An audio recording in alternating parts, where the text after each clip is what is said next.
Monsters Man was originally a hobby, and like all hobbies, they tend to catch fire and then they turn into something a lot bigger.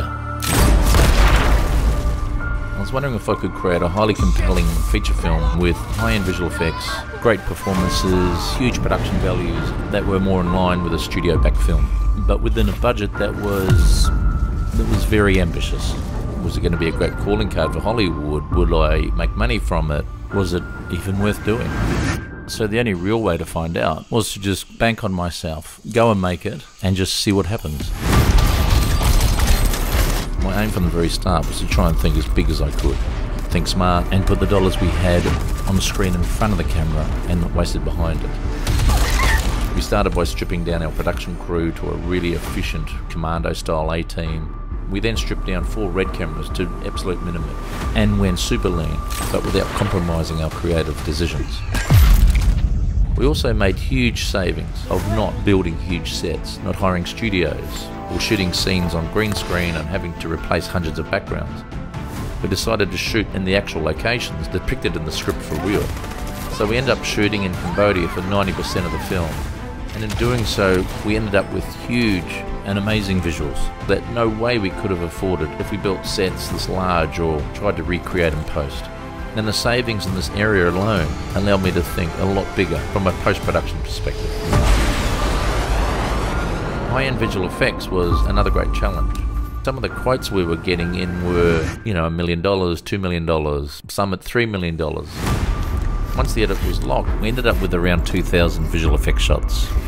Everything from robots running around trying to kill people through to creating military-style aircraft, painting out hundreds of logos on clothing, signs, extending backgrounds, legs blowing off, exploding buildings. The list went on and on. We couldn't afford to throw our job out to a big post house, so we decided to do as much as we could in-house.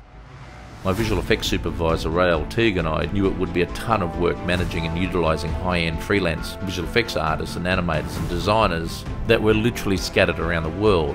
And this is where Frame.io came in to help us achieve this goal. What caught our attention early was Frame.io's amazing collaboration tools that we've been using for our TV commercials. And the other great thing was the integration with Final Cut Pro, which we were huge fans of, especially when exporting clips directly from our timeline to Frame.io. And the return trip when the visual effects were approved was as simple as dragging a clip back onto our local RAIDs, then dropping instantly back into our master timeline, but knowing everything's still safely up on the Frame.io cloud. Frame.io in any web browser, as well as the iPhone and iPad apps, made life so much easier. I was able to share and communicate in detail my notes with all the artists around the world. Being able to draw on the screen, creating shapes, adding pointers, and being able to show the artist exactly what I needed on the exact frame saved us a ton of time. Sending notes like, make the head bigger, paint that sign out, add some trees here, animation's a bit clunky here. That's great, awesome, approved. I so loved hitting that approve button. I can say very confidently that working with Frame.io saved us weeks, probably months of time, which equates to tens of thousands of dollars saved. The speed and dollar savings are undeniable. The upload and download speeds are too fast to ignore. The password security is top shelf. The collaborative tools are easy and fast to use. The whole Frame.io platform ticks so many boxes for us that it's sort of crazy for us not to use it. And because a movie needs to recoup so much money to break even, especially in a content-flooded and oversaturated marketplace, they're utilising as many clever tools to be able to create a great end product for the least amount of money has to be the only way moving forward.